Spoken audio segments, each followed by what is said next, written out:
Qui n'était pas juif? Tov, Boker Tov. Oh, Euh, on se retardera encore un petit peu sur la paracha de la semaine, parachat Lech Lecha. Mais d'abord et avant tout, je vois qu'il y a une askara au nom de ton père, Yosef Bar Aziza, ועזיזה בת מלכה בעזרת השם, רוח השם תנחנם בגן עדן עליון וכל השוכבים עמם. בכלל, רחם וסליחות וכן ירצון אמן, bien entendu, pour l'élévation de notre Rav Rabbi Haïm Ovadia Yosef Bar Ben Gourgia. Comme le disait Michael, on a remarqué que les initiales de Rabbi Haïm, Rabbi Ovadia Yosef Ben Gourgia, si on regarde bien, ça fait quoi? Les initiales, ça fait Het. Ça fait combien Het? 8. D'accord? Ensuite, Aïn de Ovadia, ça fait 70, soit un total de 78. Ensuite, Yosef, ça fait Yud. 88. Laisse-nous compter, c'est mieux apparemment. Ouais, c'est le matin. Ouais. Donc ça nous fait combien? 88. Ben, ça fait combien? 90. Gourdia, ça fait 3. Donc 90 et 3, 93. Ça fait 93 ans. Il est décédé à 93 ans. Les initiales de Rabbi Chaim Ovadia Yosef Ben Gourdia, ça fait Tzadik Gimel. Alors j'ai dit ça hier soir à mon fils à la yeshiva quand je suis parti le voir. Et Yehuda me dit Tzadik Gimel, c'est Tzadik Gamour. Ce sont les initiales de Tzadik Gamour. Il est parti de ce monde comme un Tzadik Gamour. Tzadik Gimel, Tzadik c'est 90 en Gematria. Gimel c'est 3, 93 ans, ça s'écrit Tzadik Gimel, Tzadik Gamour. Il n'y a pas de hasard, il suffit simplement de chercher un petit peu à droite et à gauche pour trouver Bezrat Hashem des choses qui pourraient nous réveiller un peu plus. Top, quoi qu'il advienne, sans plus tarder, une très belle paracha, très longue paracha. On va essayer de parcourir quelques phrases ensemble. Bezrat Hashem. Vemer Hashem el Avram lachlecha mi'atzachom v'latchom be'et avicha l'eretz asher ha'eka. Il est temps maintenant de te séparer pour devenir une nation à toi tout seul. Ve'aïsecha legoy gadol va'avarchecha va'gadela shemecha ve'yeh beracha. Vous avez remarqué ici qu'il y a 3 choses qui nous sont stipulées. Va'avarecha, va'gadela shemecha, ve'yeh beracha. Maran Ben Ishraï, sur ce, il soulève une question et il dit Mazé advarim hael. Pourquoi est-ce qu'on a besoin de 3 bénédictions, on va dire différentes d'une certaine façon, pour pouvoir définir la bracha que Dieu veut donner à Avraham Avinu? Et il dit comme ça. Deux secondes. Ken, alors juste avant, excusez-moi. Je crois qu'il faut toujours ouvrir ses livres avant, parce que, surtout le matin, il est marqué comme ça, Asher Ar-Eka. Elle arrête Ar-Eka. Ben Ishra pose la question, il dit, le mot Asher ici, qu'est-ce qu'il signifie? Vayomer Hashem el Avram, Lech Lecha, va pour toi, Me'ar Tzachom Velatecha, de ta terre, de ta nation, de l'endroit où tu es né, Ken, Mi Bet Avicha, de la maison de ton père, El Haaretz Ar-Eka, vers la terre que je te montre. Asher Ar-Eka, qu'est-ce que ça vient nous enseigner? Vous savez que, comme on l'a déjà expliqué dans d'autres shiurim, derech Hagav, que chaque pays dans ce monde dans lequel nous vivons, la Hollande, la Pologne, la Russie, l'Angleterre, tous ces pays-là, Japon, tout, sont tous assujettis à des ministres, à des anges qui dirigent chacun de ces pays. Il peut arriver que sur 2 territoires, vous ayez 2 anges dans le même pays. En d'autres termes, chaque pays est composé de plusieurs ministres, à des degrés différents, qu'on appelle les hiérarchies. En Eretz Israël, c'est Yachar El. Ici, il n'y a qu'un seul et unique créateur du monde. Si on devait le définir dans l'alphabet, Dieu, le jour où il s'est dévoilé, c'est avec laquelle lettre? Le Aleph. Exactement. Tu vois, tu as mal su compter, mais tu sais répondre. Anochi Hashem Elokecha. On voit que la lettre Aleph, c'est Akadosh Baruch Hu. Asher Ar-Eka, il dit le Ben Ishra, et Mazé Asher, si tu prends les lettres du mot Asher, c'est Aleph, Shin, Resh. Si je prends le Aleph et que je le sépare du Shin et du Resh, qu'est-ce qui me reste? Il a fait Sar Ehad. quitte ces endroits où il n'y a que des ministres spirituels au-dessus de toi, c'est comme si tu faisais Avodazara quand tu pries ici, et va en Eretz Israël, parce que là-bas, il n'y a qu'un seul ministre, c'est moi, il dit Hachem. Yachar El, c'est que moi. Asher, Aleph, Sar. Il n'y en a qu'un ici. C'est-à-dire que tous ceux qui vont en Eretz Israël, Keilou Yeshlo Eloka, même s'il n'est pas religieux, la Kavana, le fait de vivre ici, tu as au-dessus de toi de toute façon qu'un seul Dieu. On dit, je ne sais pas si je me trompe, on dit qu'en Haute-Laretz, ils puisent comme vous avez dit, c'est les Sarim, ils puisent leur force de la Klippa, c'est ça? Oui, alors Et alors, comment ça se passe pour les Juifs quand on prie là-bas, on fait des mitzvot, tout ça? Tout comprend nous aussi de là-bas, tout ce qu'on mange, tout provient de l'énergie qui est puisée de parler les Sarim, de Motaolam, ça vient de la Klippa, c'est pas comment non, c'est pour ça que quand on vient en Eretz Israël, étant donné que ce que l'on puisse là-bas vient souvent des nations du monde, dans le sens où ça vient du ministre, donc spirituel, voilà, la terre d'Israël a du mal à accepter ce qui vient de Chutz Laaretz. Abraham, Yaakov nous quitte Eretz Israël, ce qu'il a acquis ici, il reste ici.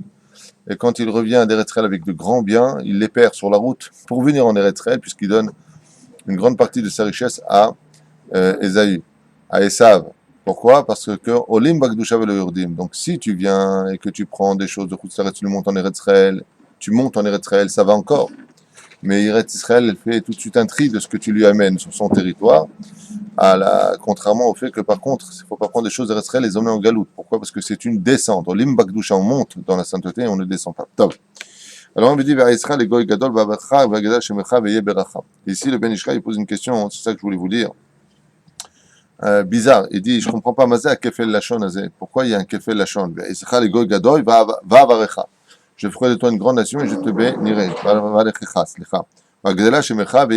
Et je ferai grandir ton nom et il y aura la bracha. En général, il y a s'il y a marqué et je te bénirai. Pourquoi tu dis beracha? Je te bénirai, il y aura la bracha. C'est déjà dit. Baruch, il y a un kefel lachon. Tu n'as pas compris, alors je répète. Je ferai de toi une grande nation. Va avarechecha, et je te bénirai. Mouvan. Et je ferai grandir ton nom, et d'un coup il te remet, et il y aura la bracha. Il dit, oh, tu l'as déjà dit, pourquoi tu le redis? C'est d'abord caché. Alors moi, ça me fait rire quand des fois j'entends des gens qui disent, moi je crois pas à la Inara, je crois pas à la Inara. Le Ben Ishra, il te dit, pourquoi la Torah, le Sefer Torah, il te dit ça? Il dit parce qu'on sait dans la Gemara que la Inara ne vient pas sur quelqu'un qui reste caché. Plus tu te caches, moins on parle de toi dans la ville, moins on te regarde avec tes voitures et avec tes vilottes et avec tout ça, mieux tu vis sur terre. Vivons cachés, vivons heureux. Ça veut dire quoi heureux? On ne parle pas de toi, on ne te met pas la Inara. Il dit, regardez, Israël et Goy Gadol, je vais faire une grande nation. Partout au Valais, il y a des juifs partout. Et c'est vrai, parce que j'ai vu une fois, il y a très longtemps de cela, une émission où il posait la question à des non-juifs, combien d'après vous y a-t-il de juifs en France? Il y en a un qui a répondu, oh, il doit y avoir 30 millions de juifs. 30 millions de juifs. On n'est même pas 10 millions de juifs sur Terre si on devait trier qui est juif ou pas. 30 millions de juifs en France. Il y a, je crois, 450 000 juifs en France, si je ne m'abuse, selon le consistoire. Ouais. Et pourquoi il dit ça? Il est bête à ce point-là? Peut-être. Mais en réalité, c'est vrai que quand c'est Yom Kippour, partout c'est fermé. Tu vois qui est juif et qui ne l'est pas. Donc il y a marqué ici, je ferai de toi un grand nom. Les juifs, on les voit. Il dit, va avarecha, va gadel shemecha. Non seulement tu seras nombreux, mais en plus de ça, partout où tu iras, ton nom sera grand. Donc, en réalité, c'est une bracha ou c'est une klala? C'est une klala. Pourquoi? Parce que quelque part, on aurait pu penser que tu es en train de le dévoiler. Donc, si tu le dévoiles, tu mets tous les yeux de tout le monde sur lui. Donc, la Inara va lui prendre tout ce qu'il aura acquis. Oui ou non? Très bien. Donc, Dieu revient et dit le Béchra, veillez beracha. Et la bracha que je t'ai promise restera. Mazé, veillez beracha. Kefel lachon, la kavana. Ce que je t'ai promis, malgré le fait que selon la nature de la création du monde, si tu te fais trop montrer, eh bien tu te prends la Inara sur toi et tu risques de perdre ce que tu as acquis. Malgré tout, je te mettrai l'entière Inara sur toi, un processus où même si tu es connu, même si tu possèdes, même si tu dis, ouh, qu'est-ce qu'elle est belle sa femme, ouh, combien il est riche, comme il est grand, t'auras, eh bien on voit quoi? Il y a l'autre yeshum mezik de Inara alecha. Ve'eye beracha, je mettrai mon nom personnellement, boum, pour que ce soit pour toi un marsam contre la inara, parce que plus tu te montreras, et plus ça deviendra compliqué dans le monde. Un homme doit faire tout ce qu'il peut dans ce monde pour être le moins connu, le moins observé, le moins regardé, le moins possible. Là, on peut dire que Sauf si, bien entendu, il a des exemples à donner aux autres dans sa conduite et non pas dans sa façon de parler. Ça, oui.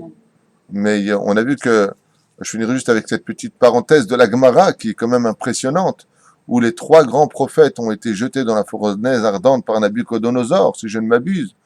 Hein? C'est un jeu de mots. Et là-bas, il y a marqué quoi? Il y a marqué que Hanania, Mishaël et Azaria, Nizroku, les Kifshanaesh aussi ont été jetés dans la fournaise ardente. Nichnesu les shalom veyatsu les shalom. Ils sont rentrés dans la paix, ils sont ressortis dans la paix. Seulement juste en sortant, ils sont morts. Et de quoi ils sont morts? De la inara des autres. Tu te rends compte, ils étaient dans le feu, ils sont pas morts ceux-là. Regarde, tu te rends compte, tac, mais tout.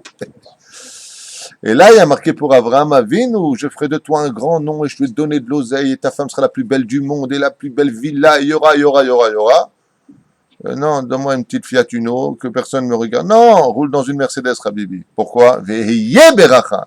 Ce que je t'ai donné, tu le garderas. Il n'y aura pas d'Aïnara sur toi. Alors, pourquoi, avec tout ce qu'il a promis Dieu, Abraham, il est quand même descendu en Égypte?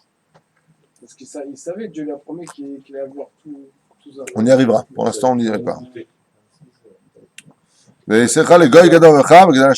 Omer, on peut dire que les Juifs, ils n'ont pas le Haïnara quand ils se trouvent dans l'étranger.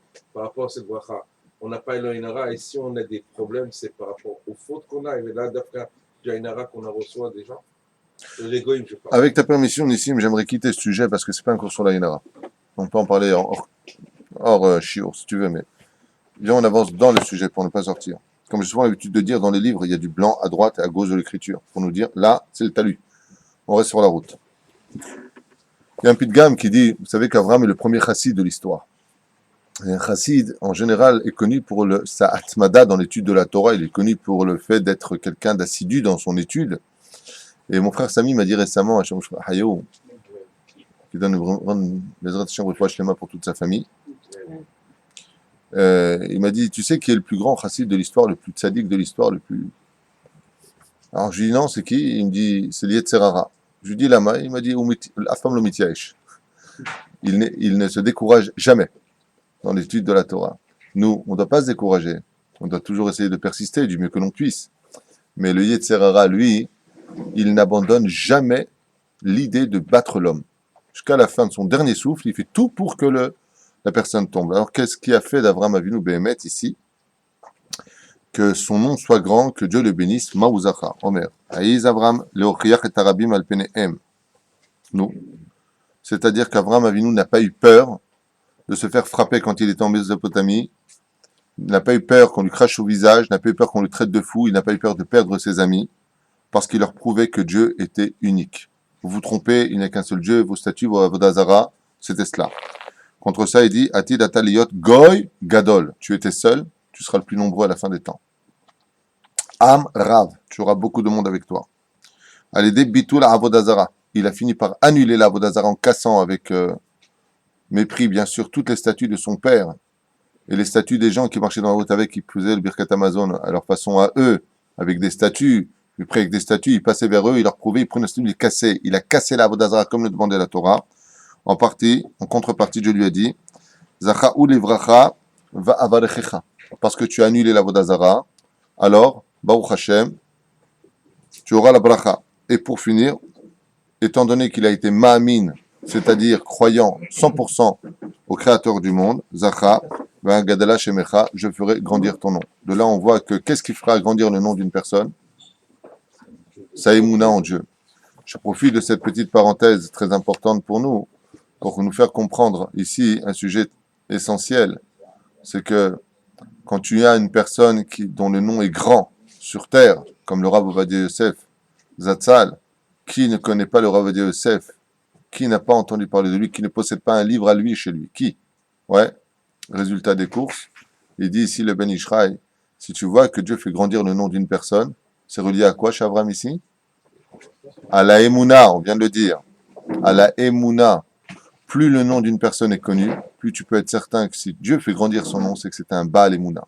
C'est quelqu'un qui avait beaucoup, beaucoup de Emouna en Akadosh Baruch Hu. Ishtabach Shemona. Bien sûr, dans le monde du bien. Et dans le monde du mal, Dans le monde du mal, le Yetzerara, il veut aussi attraper d'autres poissons pour lui dans ses filets. Donc, il fait grandir le nom d'une personne. Mais on voit qu'après un siècle ou deux, il n'existe absolument plus. Ce qui n'est pas le cas de nos sages, qui après des décennies, restent toujours sur nos lèvres avec toujours la phrase de mémoire bénite. Bien. On avance un peu. Il y a marqué ici. Tout celui qui te bénit sera béni. Et tout celui qui chas shalom te maudira sera maudit. C'est-à-dire que quand on veut chas shalom se maudire soi-même, on maudit un juif. Et de toi se créeront, se concrétiseront toutes les familles de la terre. Une fois, on m'a posé la question à propos de ce verset-là. J'avais répondu. Comment se fait-il qu'un non-juif ait gagné une grosse somme d'argent ou qu'un non-juif ait eu des choses, hormis les comptes qu'on ne comprend pas de Dieu? On n'a pas les réponses à tout, bien entendu, sinon on serait nous-mêmes des dieux. Non. J'avais dit à une personne qui avait gagné, une personne qui m'a dit qu'un non-juif avait gagné en France 100 millions d'euros, un truc comme ça, mais pourquoi Dieu il fait ça à lui et pourquoi pas à nous? Alors je lui ai dit, c'est marqué. Peut-être que celui-là, il a béni un juif. Peut-être qu'il a rendu service à un juif. Il y a marqué ici, Bimforash. Celui qui bénira le juif sera béni. Mais celui qui maudit un juif sera maudit. Quand vous regardez tous les tyrans, du début de l'histoire, on va prendre deux. Allez, on va en prendre deux. Nabuchodonosor, qui passait son temps à maudire les juifs, à faire du mal aux juifs. Ou Titus. Ouais. Comment ils sont morts? Il y en a un qui a été violé pendant 7 ans par tous les animaux. Il est devenu fou dans la forêt. Titus a été dévoré par un insecte dans son cerveau, qui lui a bouffé tout le cerveau. Si on devait revenir en Libye, qui c'est qu'on avait là-bas comme président? Kadhafi. Vous avez vu comment il a été, tout ce qu'il nous a souhaité dans ces mots arabes pour nous maudire, c'est exactement ce qu'ils lui ont fait subir. Comme le dit ici la Torah. Très attention de ne jamais maudire un juif. Jamais, jamais, jamais. Sauf si, bien entendu, tu t'appelles le Rav Ovadia ou Rava, comme dans la Gemara, où eux ont le droit à leur niveau de dire ce qu'ils veulent car ils sont des ministres à leur niveau et non pas des êtres humains comme nous, on pourrait le penser. Et d'un coup, on nous parle ici de Lot. Lot, je rappelle que c'est le fils de Haran, c'est le frère de Sarah et Menou, et il marche avec Abraham. Le Zohar HaKadosh nous dit, voilà, c'est ce que dit le Zohar HaKadosh. Lot, c'est le Yetzerara. Abraham ben Chamesh, Shanim Veshivim Shana Betzeto Mecharan, il a 75 ans. Son père décède sur la route. Et Abraham, ici, marche avec Lot. Il est évident qu'il est obligé de le prendre. C'est son seul lien, sa seule famille.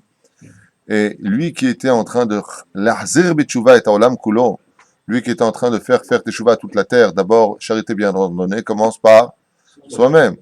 Donc il semblait évident pour nous que Lot vienne avec lui, car il était le plus proche de sa chair. Et voilà. Vaikach Avram et Sarah ishto ve'et Lot ben achiv ve'et kol rechusham asher ahashu ve'et hanefesh asher asu beharan. Il est parti avec toutes les âmes qu'il avait fait be'eretz Haran ve'yitzu lalechet arza Kenaan ve'yavu arza Kenaan. Et là, on arrive vers une situation qui demande réflexion.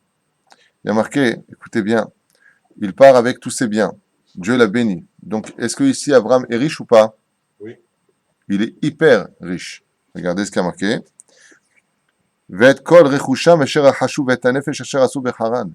Abraham est déjà multimillionnaire ici. Peut-être milliardaire. Et ensuite, on nous dit un truc de fou. Et ils ont voulu, ils sont sortis pour aller en Eretz Kenaan. Va y avoir Arza Kenaan. Et ils sont arrivés en Eretz Kenaan. Qu'est-ce que ça vient nous enseigner? Si tu es arrivé en Eretz Kenaan, c'est qu'automatiquement tu es parti de Haran, puisqu'on te dit juste avant qu'il était à Haran. Donc pourquoi tu me dis qu'il est sorti de là-bas? Si tu me dis qu'il est arrivé là-bas, ça veut dire que ça s'est bien passé, sans embûche. T'es bien arrivé? Ça se dit à quelqu'un. Le problème qu'on a ici, c'est le fait que la Torah nous dise qu'il est sorti de là-bas. Parce que si Maurice ici présent à Ashdod, ouais, me dit au téléphone, tu sais, je suis sorti d'Ashdod et je suis arrivé à Tel Aviv. La question que je vais lui dire, c'est tu veux un psychiatre? Parce que si tu n'es pas sorti d'Ashdod, il est évident que tu ne peux pas arriver à Tel Aviv. Donc pourquoi tu me dis que tu es sorti d'ici? Le fait de me dire que tu es arrivé à Canaan, c'est que automatiquement tu es sorti d'ici. Et la Torah ne nous dit pas ça. La Torah nous dit, il est sorti d'ici. Et il est arrivé là-bas. Todarabban, Yodea. De là, la Torah d'Orata vient enseigner un des enseignements les plus connus du judaïsme. Tout celui qui vient pour faire une mitzvah de tout son cœur n'a pas besoin d'arriver à la mitzvah elle-même dans le cas où il a une embûche. Je m'explique. Dès que Dieu lui a dit, alors qu'on nous dit qu'il avait 75 ans, et alors, s'il avait 80 ans, ça me change quelque chose ici? Non. Il est parti comme un homme de 20 ans malgré son âge avancé. Il avait 75 ans. Vemiad, il est parti. Il est sorti, regardez. Vayetsu, ils sont sortis tout de suite. La lechet. Ils sont sortis pour aller vers Eretz Canaan. Et ça leur est considéré comme si qu'ils étaient déjà arrivés. De là, tu vois que tout celui qui fait une mitzvah avec amour pour Dieu, c'est comme si qu'il avait accompli, même s'il n'a pas eu le temps de l'accomplir. La Torah vient nous enseigner, dit le Maran Ben Ishra ici, que même si Avram Avinu n'est pas rentré en Eretz Canaan parce qu'il y avait la famine, il est oui arrivé en Eretz Canaan. Et Lama, parce qu'il a accompli la mise au niveau de la pensée de toute son âme, de tout son cœur et de tous ses moyens. Voilà pourquoi c'est marqué ici. C'est-à-dire que, à partir du moment où la personne veut de toute son âme faire une action, même s'il n'a pas pu la faire parce qu'il y a eu des embûches comme la famine qui l'attendait, c'est considéré comme si qu'il est arrivé là-bas, comme si qu'il a vécu là-bas, comme si qu'il a tout fait pour y arriver. De là, on voit ici de ce verset du Ben Ishraï que ce n'est pas le résultat qui compte, mais l'intention qui compte. Et c'est pour cela que la Torah a besoin de nous stipuler que le fait qu'il soit sorti à peine son pied de la frontière de Canaan, qu'il était déjà en Eretz Israël, dans les cieux, pour Hachem. Pourquoi? Parce qu'il a vraiment voulu le faire.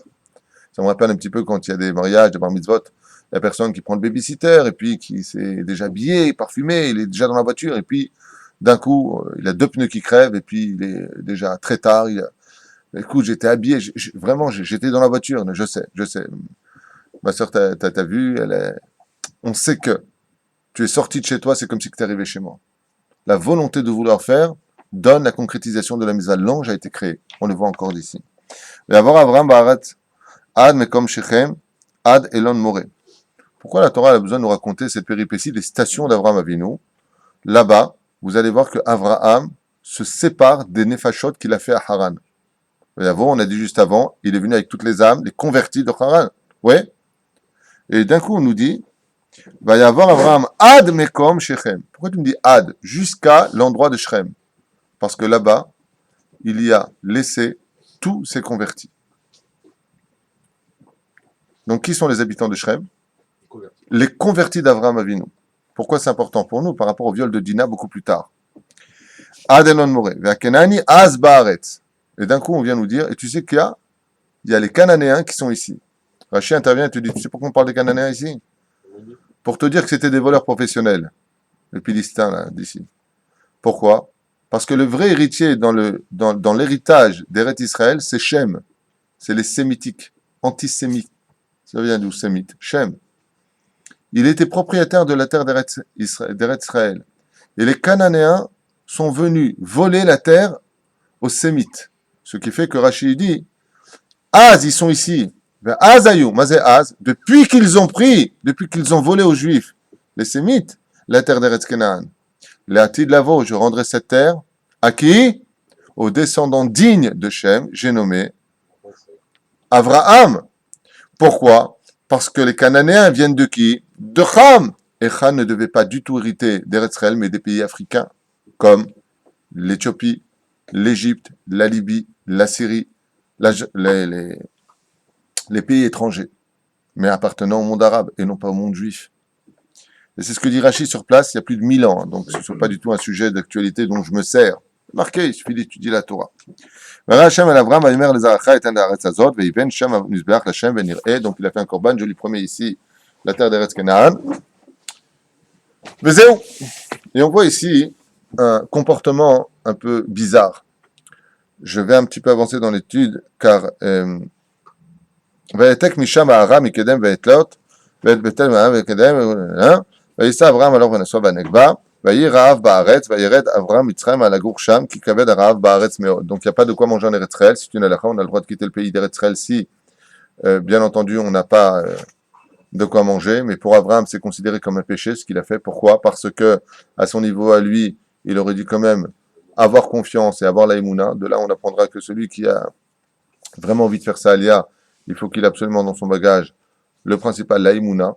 Et à cause du fait qu'il soit descendu en Égypte, ses enfants seront dignes maintenant d'être punis de descendre en Égypte, comme le précisent les sages.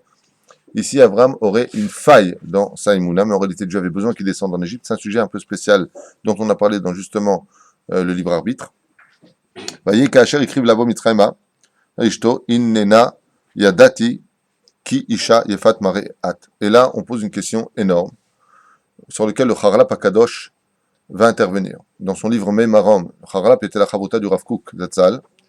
Et là, on pose une question énorme. D'ailleurs, Benoît Cher pose aussi la question. On sait qu'un homme se doit de voir sa femme le jour de la choupa, parce que les deux témoins doivent être présents quand il dépose le voile sur le visage de son épouse, pour être certain qu'il n'y ait pas de mikartaout, que ce soit pas comme ça s'est passé pour Yaakov. Et je pense épouser Rachel, et puis voici que c'est Léa. Donc, pour être certain qu'il n'y ait pas d'entourloupe de la part des beaux-parents, déjà le jour du mariage, eh bien, on fera attention de bien voir que la femme qui rentre sous le dénuptial, eh bien, c'est la femme qu'on voulait épouser. Donc, comment se fait-il que là, Abraham Avinu nous dit le texte de la Torah, hein, découvre que sa femme est belle. Et voici le texte. Innena yadati ki isha yefat mare at aya ki ir'u otach mitzrim ve'amru ishto zot vergu oti ve'otach ichayu. Donc, moi, ils me tueront, ils te garderont. Le Haralap Akadosh, ici, vient nous donner une dimension impressionnante sur la connexion et la vraie valeur d'Abraham Avinu. Comme je le dis souvent, à propos des grandes tzadikim qui nous ont quittés, comme le Rav Shach, et surtout maintenant notre maître Rav Ovadia Yosef, Zatzal, on ne se rend pas réellement compte de la valeur du personnage qu'on a perdu. Ici, toutes les éloges sont faites à Abraham Avinu. En général, quand un homme épouse une femme qui est vraiment très très belle, il a beaucoup de mal à se déconnecter d'elle. De façon générale, je vous le dis. Quand tu as vraiment une femme, pas qui est belle, qui est supra belle, le moindre moment où tu peux rester avec elle, tu le prends. Quand elle dort, tu la regardes. Quand tu te lèves, tu la regardes. Tu es fier. Tu as quelque chose de fier en toi. Waouh, je suis marié avec une bombe. C'est pas n'importe qui. Avraham Avinu vient nous apprendre ici le texte de la Torah que la beauté de sa femme l'a laissé indifférent toute sa vie. Juste quand il arrive à la frontière égyptienne, d'un coup, il découvre réellement que sa femme est belle. Zmazé Omer. Quand tu viens et que tu me dis dans le texte de la Torah, oui, mais il ne savait pas, Zelonachon, puisque le texte nous dit, Inena, voici de grâce, Yadati, Yadati, c'est du futur ou du passé? C'est du passé, donc j'ai toujours su que tu étais belle. Alors pourquoi tu te réveilles maintenant en disant, Kisha et Fatmare Hat, car maintenant tu es une belle femme? Pourquoi tu me dis Hine? Hine, c'est présent ou passé? C'est maintenant, donc on a ici un problème dans le texte. Hine, c'est maintenant. J'ai toujours su, c'est le passé. Alors pourquoi tu me parles du présent? Vous comprenez qu'il se passe quelque chose d'ambigu dans le texte. Vous allez comprendre. C'est très fort et très beau. C'est qu'en réalité, Avraham Avinu, jusqu'au moment de son arrivée en Égypte, passe d'une dimension à une autre dimension. Je m'explique. Comme souvent j'ai l'habitude de l'enseigner, si tu ne comprends pas la réincarnation, tu ne peux rien comprendre à la Torah. Avraham n'est autre que la réincarnation de Adam Arishon. Adam Arishon était marié avec une femme du nom de Chava, Ève. Ève, c'est Sarah. Donc nous avons ce premier couple de l'histoire qui réapparaît dans d'autres étuis, Avraham et Sarah. La faute originelle était reliée à la connaissance du bien et du mal. Il y avait deux arbres, le bien et le mal, et le Etz Chaim, l'arbre de vie. Quand Adam Arishon s'est réincarné dans ce monde, dans l'étui qu'on appelle Avraham aujourd'hui, il s'est réintroduit à travers la réparation du Etz Chaim.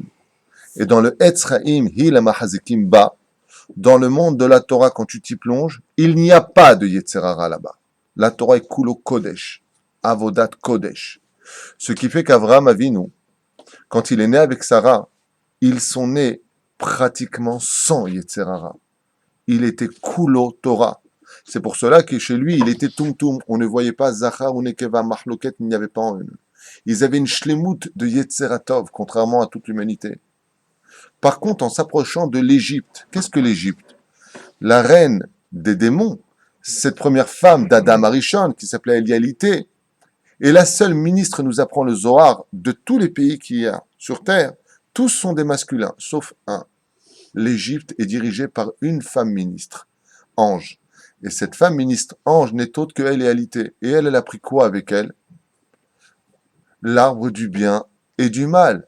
C'est pour ça que l'Égypte était le pays le plus avancé, le plus culturel, le plus moderne de tous les pays. Là-bas, on était capable de lever des pierres de 400 tonnes et de les mettre à 60 mètres de hauteur pour faire une pyramide, ou 40 mètres de hauteur. Comment ils ont fait, disent les scientifiques, aujourd'hui? Quel arbre aurait pu lever en basculant une pierre aussi lourde? C'était le pays le plus avancé qu'on appelait les Chachmé Mitzraïm, les savants d'Égypte. Jusqu'à aujourd'hui, on ne comprend pas comment ils ont pu faire une telle structure. Comment c'est possible? Parce que chez eux se trouvait le Hetzadat. Quand vous avez mangé du Hetzadat Tovara, elle a pris la connaissance du bien et du mal, elle les a emmenés en Égypte. Le bien, c'est que vous avez remarqué que quel est le pays au monde qui va nourrir la terre entière? L'Égypte. Mais le mal était là-bas. Zot Aretz Shtufa Zima. C'est un pays qui est rempli d'immoralité sexuelle. Zima. Avram Avinu et sa femme, c'est le Etzraïm. À quel moment dans le texte, Avram découvre que sa femme est belle? Dès qu'il est sur la frontière égyptienne. Et pourquoi? L'impact de la connaissance du bien et du mal, boum, lui rentre dedans.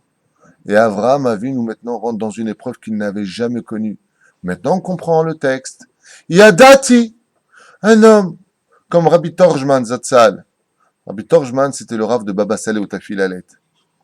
Après 60 ans de mariage, il a découvert, quand sa femme lui a déposé le thé près de lui, il a dit, faites attention ma fille, que sa main était en bois. Sa femme, la femme de Rabbi Torjman, elle avait une main en bois. Il lui a dit, ouais, Mazé, qu'est-ce que c'est? Il lui a dit, rien, c'est ma main en bois. Il lui a dit, j'ai jamais su que tu avais une main en bois. Il lui a dit, tu l'as jamais regardé, tu es toujours dans l'étude de la Torah. Il a dit, fais attention. Mazé Méchané, que tu as une main en bois. Mazé Méchané. Une fois, la femme du Rav Ovadia Yosef m'a raconté, mon frère Samy, on était ensemble il y a quelques jours, Baruch Hashem. Il m'a raconté que il a entendu, je crois, de la bouche du fils du Rav Ovadia Yosef que sa maman, elle a dit au Rav Ovadia pendant Shabbat Kodesh. Okay? Elle lui a dit, mais mange le poisson et la salade, les rois de Shabbat Kodesh, mange un petit peu, mange un petit morceau de viande. Tu dis que c'est très important de manger. Il dit, non, j'ai mangé la daïsa, ça me suffit, ça me suffit. Sa femme, elle lui a dit, Rabbanit Margalit, elle lui a dit, daïsa, j'ai pas fait de daïsa. Il dit, mais si, là, regarde le pot.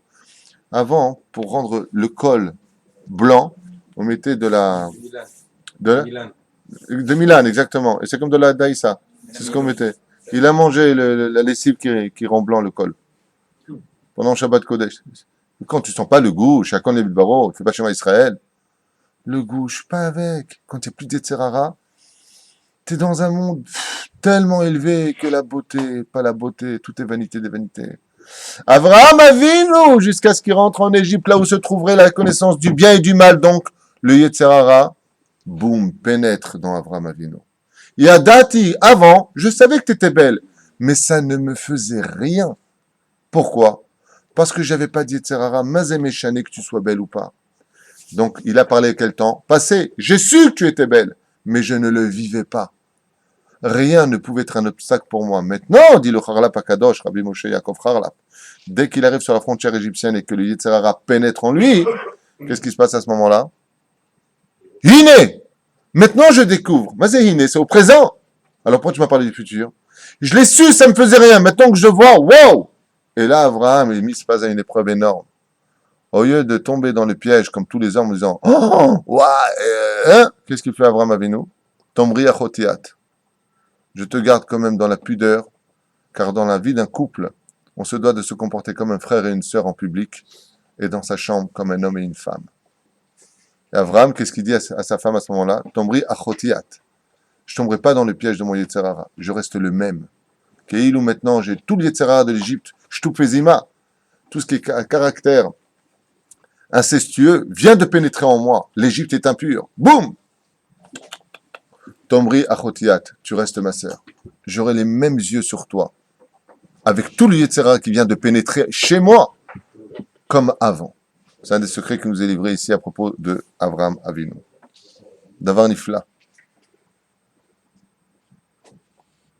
Bon, bien sûr, il y a beaucoup d'explications. Vous savez que la route fatigue énormément le visage d'une personne. On est fatigué, d'ailleurs, on prend le train, on fait rien, on est assis, nous conduisons le train.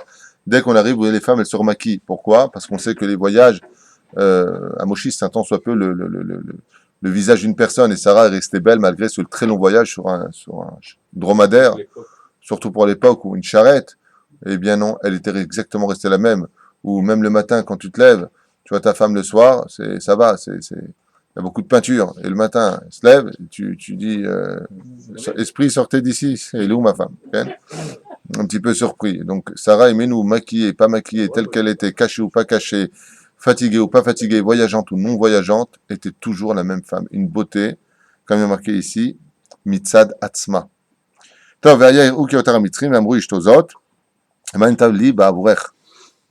Il dit comme ça, afin qu'il me donne pour moi. Et là, on ne comprend pas quelque chose.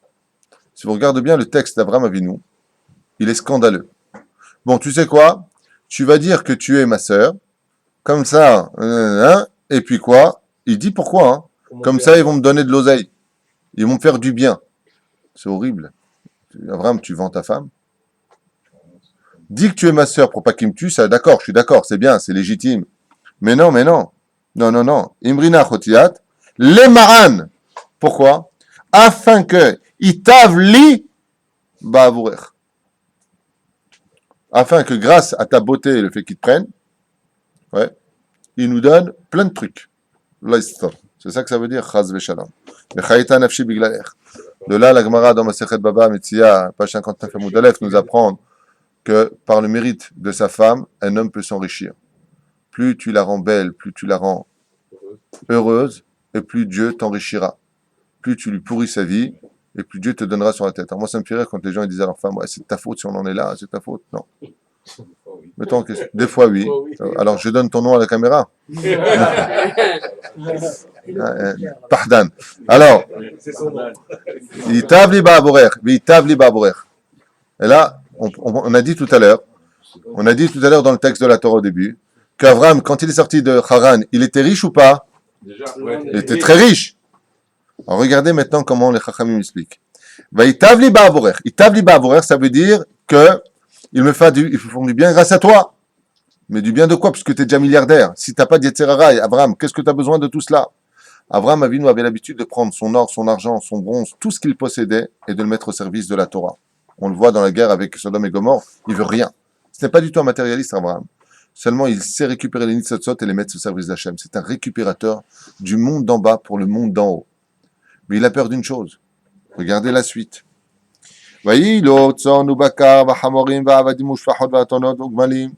Qui lui a donné tout ça? Regardez dans le texte. Donc les Égyptiens arrivent, ils ne trouvent pas Sarah, il l'a cachée dans une caisse, il dit qu'est-ce qu'il y a dans la caisse, il est prêt à proposer une somme hors du commun. Sauf s'il est prêt à donner le même contenu de la caisse en pièces d'or, c'est que vraiment quelque chose de plus grand dedans. Ouvre la caisse, il ouvre la caisse, et là-bas, il y a les Égyptiens. Ir'uota Sareh Pharaon, et d'un coup, on nous parle des Sarim. On est à la frontière. Vous avez déjà vu des ministres qui sont au Gvoul, comment ça s'appelle à la douane. Hein, tu as déjà vu le ministre de la douane à la douane, toi? Jamais. Qu'est-ce qu'ils faisaient là-bas? C'est très simple, les Égyptiens, quand ils ont vu une telle beauté, ils ont dit ça, c'est pas pour notre gabarit à nous, il faut appeler les ministres. Et les ministres l'ont emmené chez Pharaon. Donc il lui a... Mazé Vayehi. Vayehi, c'est une bonne nouvelle. Non, malheur. Malheur. Ouais. Ouais. De là, les sages, ils te disent, quelle était la crainte d'Abraham Avinu?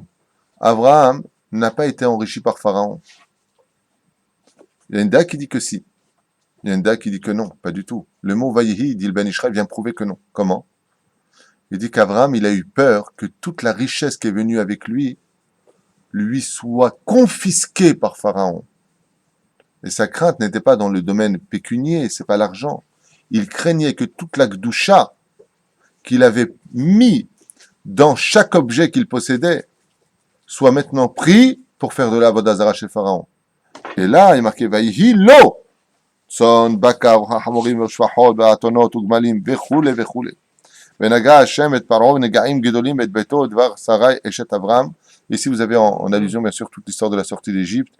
Les 10 makot sont marqués ici, donc Pharaon a été frappé des 10 plaies. Vaïkra parole à Abraham, Mazat asitalenu, lama lo gatali ki ishtechai, lama amarta achotii, vaïkachota li le isha. Donc ici, on voit Il s'est marié que... avec elle. Il s'est marié avec elle parce que c'est marqué Karota Lisha. Il s'est marié avec elle. Non. Vaïkachota li le isha, Vaïkachoti li le isha, il l'a pris dans l'intention de faire d'elle sa femme. Mais Sarah aimait nous, quand elle était dans la chambre, l'ange qui était à côté de Sarah frappait Pharaon. Et Pharaon a vécu des miracles à ce moment-là. Il se rendait compte de la valeur du peuple d'Israël. Sur ce, d'ailleurs, pour répondre à ta question, je ferai une parenthèse très importante. Dans les Ta'anot, les arguments de Pharaon ici, on peut dire qu'il a raison.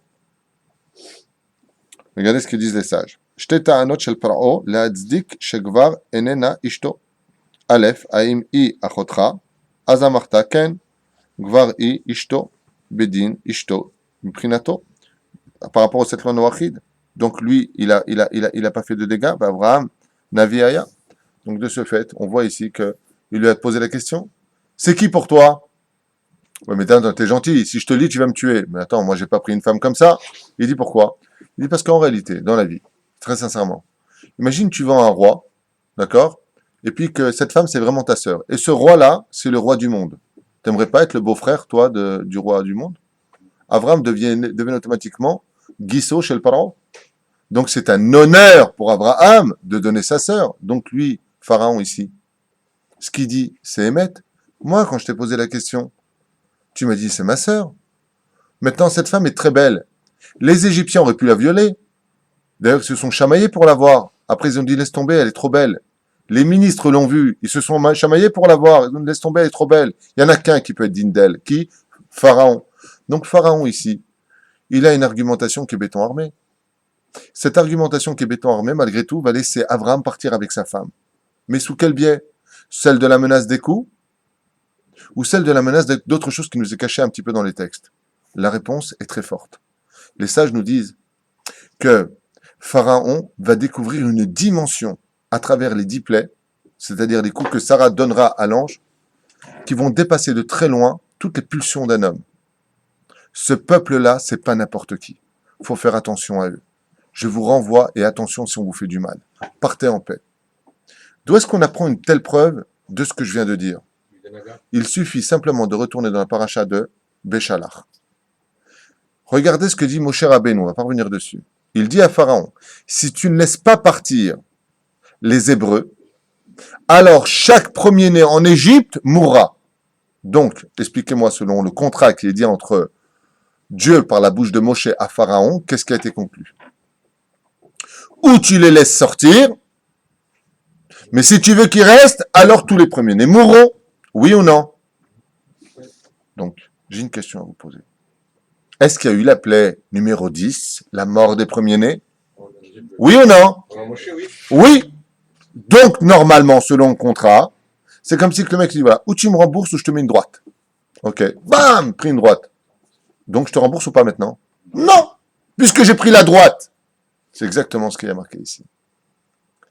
Dans le texte là-bas, on vient nous apprendre quelque chose de phénoménal. Qui c'est qui est sorti en pleine nuit et dire aux enfants d'Israël, partez, partez?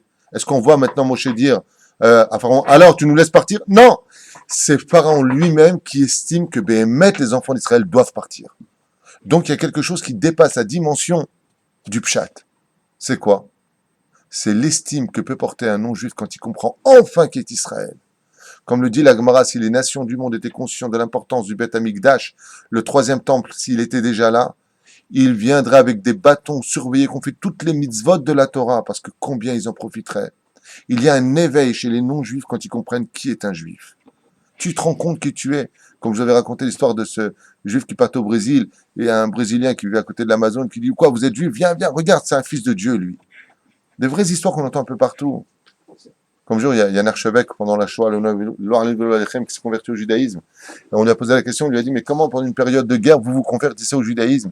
Il a dit, parce que maintenant je vois vraiment qui sont les enfants d'Israël. Avec tout cela, ils n'abandonnent pas Dieu. Avec tout ça, ils sont reliés à Dieu. Et c'est ce qui se passe ici. Pharaon comprend une dimension de haracha, comme là-bas. Tu as pris les 10 plaies d'Égypte, tous les Béchorim sont morts. Bon, voilà, Ribono Shel Olam. j'ai pris le coup, le contrat c'est qu'il reste.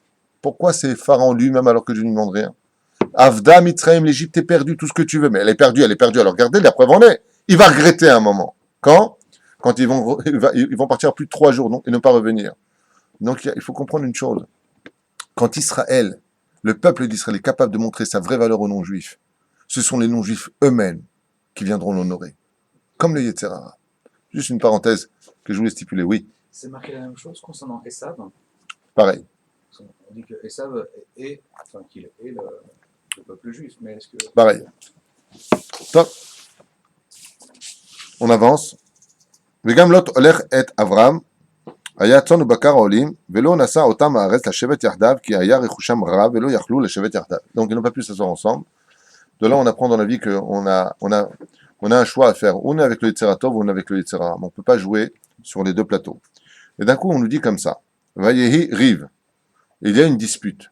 Alors écoutez bien, les textes de la Torah, au niveau grammatical, ça demande réflexion.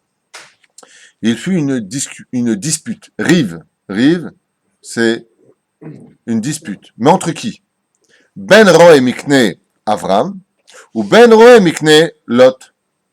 Donc il y a une dispute entre les bergers de Avram et les bergers de Lot.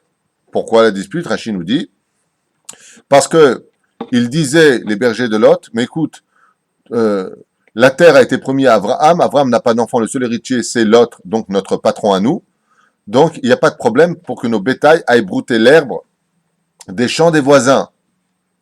Tandis qu'Abraham avait muselé tous ses animaux à cause du gazelle. De quel droit tu te permets d'aller brouter sur un champ qui ne t'appartient pas? Le vol. Si tu voles, tu contredis toute la Torah. Le vol est équivalent à, après avoir pris un Sefer Torah, l'avoir jeté par terre. C'est pareil. On ne peut pas être religieux et être voleur, c'est pas possible. La reine, ici, il y a une dispute entre eux. Moi, je trouve que c'est une bonne dispute. On est en train de discuter sur un domaine d'Alacha, si oui ou non, c'est le cas. Et voilà ce que nous dit le texte. Vekani va périser, Asba Yoshev. C'est pas le moment. C'est pas le moment. Il y a des Cananéens, des Périzis, Vaïboussi. Akenani va Périzi, il y a marqué ici, sont encore ici. Ça veut dire que Akadosh Baruch Hu les laisse. C'est que parce que pour l'instant, c'est pas le moment. On me rappelle une histoire. Vous avez 2 minutes? Même 10. Je vais raconter une petite histoire. Un jour, il y a un goy, un non-juif, qui était très très jaloux des juifs pour plusieurs raisons. Ah, il y a les juifs qui ont de l'oseille, il y a vos fêtes, c'est vrai, des vraies fêtes. C'est vrai que c'est la danse du canard, c'est un peu relou à un moment, tu vois. Mais, quoi qu'il advienne, Baruch Hashem, vendredi c'est vendredi, il est jaloux. Et il a dit, moi j'aimerais bien être juif. Mais pas être juif, vous ne pouvez pas me couper en bas, la nida, non, non, non. Profitez de vous. Qu'est-ce qu'il a fait, son copain juif? Il lui a dit, ok. Il dit, quand, ok. Il dit, bon, viens avec moi. Il a attendu un moment précis. Il dit, voilà ce que tu vas faire. Tu veux venir à la synagogue, tout ce que je fais, tu feras. Il a dit, d'accord. Et là, il a commencé comme ça. Il lui a dit, arrête, tu tiens le livre à l'envers. Il a remis à l'endroit. Il lui dit, à la fin, tu verras, le bedeau va venir te voir. Et il va te dire, vous êtes seul, vous êtes étranger, tu diras oui. Comme il t'a vu prier, soi-disant comme un juif, quand je dis amen, tu diras amen, c'est bon. Il n'y a pas de problème, comme ça s'est passé.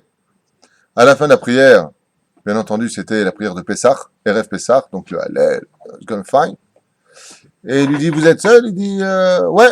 Vous avez offert Pessah? Non. Oh, elle est belle. Qui veut recevoir un juif pour faire le seder, un invité? Il est matov manem. Rotse. Il est parti là-bas. Et là, lui, maintenant, il commence à crever la dalle. Et il voit, il avait un verre de vin, il est super content. Il lui voit un ch'ti canon.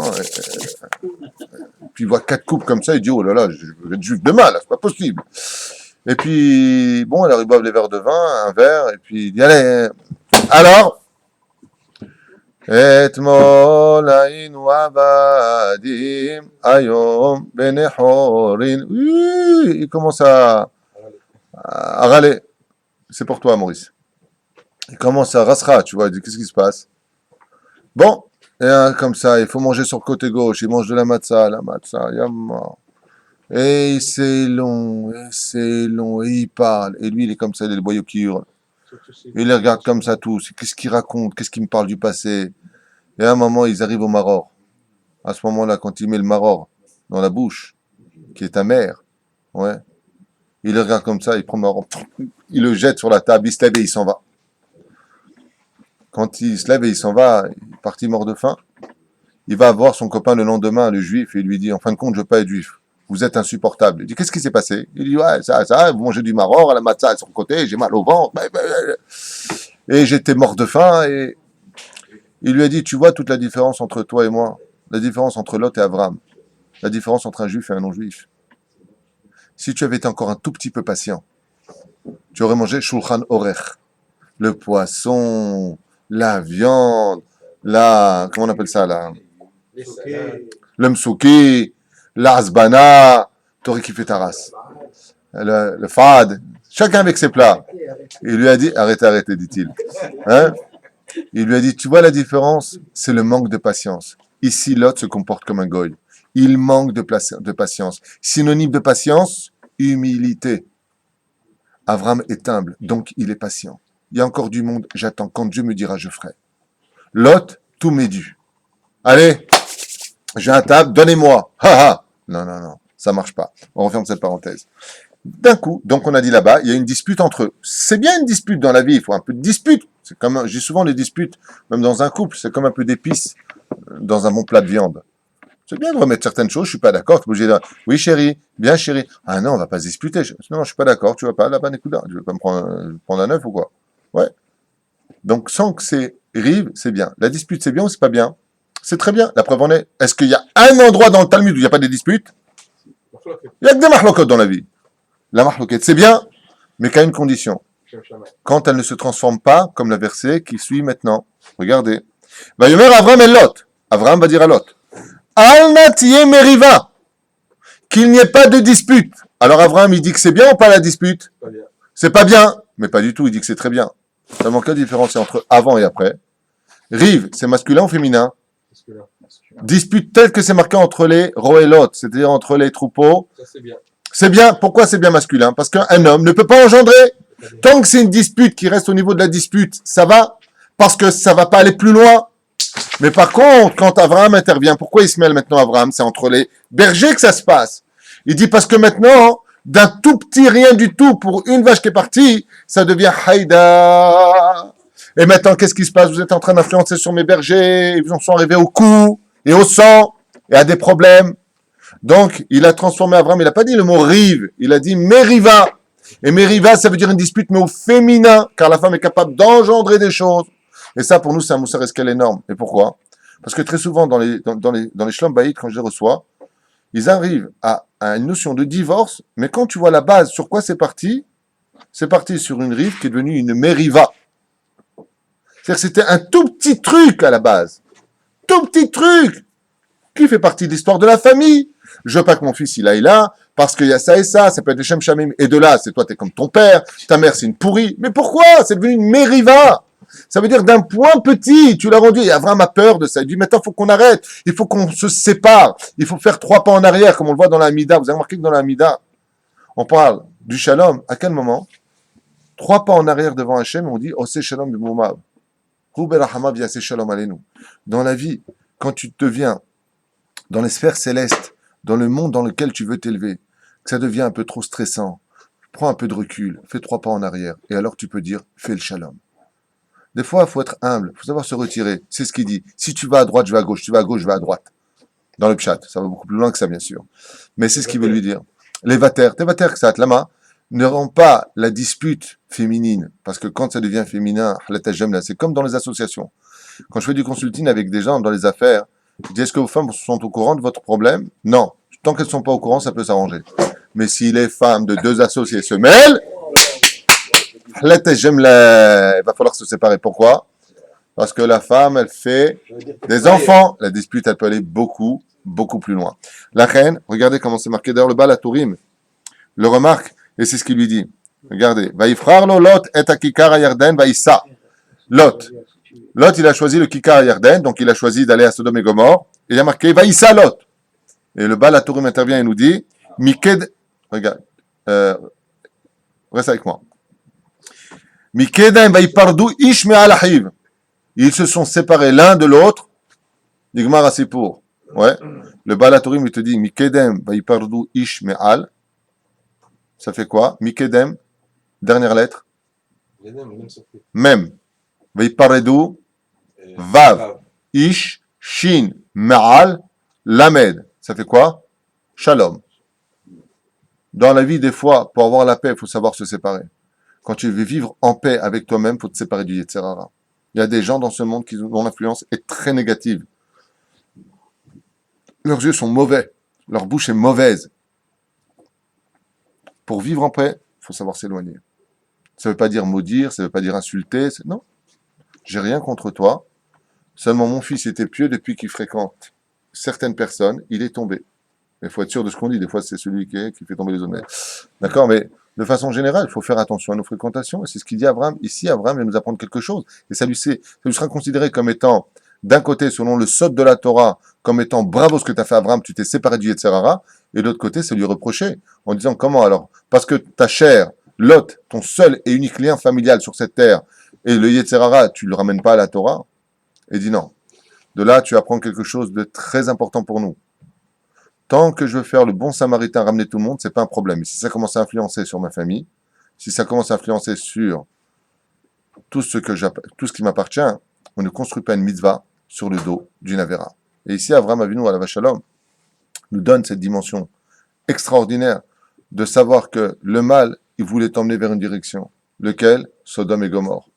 À partir de ce moment-là, c'est par toi. C'est comme Internet. C'est comme les téléphones portables.